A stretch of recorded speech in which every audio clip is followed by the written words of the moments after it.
Wow, this jacket is very good. But this coat is very bad. This man is very smart. This girl is very beautiful. أنا استخدمت very كتير قوي. هو مفيش طريقة تانية أعبر بيها عن اللي جوايا من غير ما استخدم very؟ أكيد في الفيديو ده هنتعلم مجموعة كلمات ممكن نستخدمها عشان نعبر عن الزيادة أو الكتر في أي صفة من غير ما نستخدم very. والكلمات دي لما هتستخدمها هتخلي الإنجليش بتاعك more professional و more advanced. جاهزين؟ يلا نبدأ. بدل ما تقول very good قول perfect.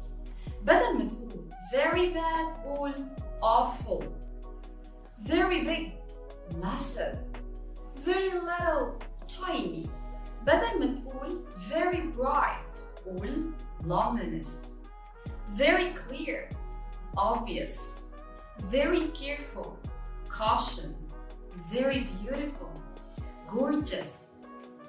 Very boring dull.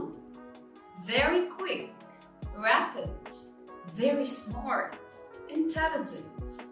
Very clean spotless. ودي كانت مجموعة صفات لو بدأت تستخدمهم بدل كلمة very هتنقل مستوى الإنجليش بتاعك ليفل تاني. استنونا الفيديو اللي جاي ومعلومة جديدة مع كونسبت.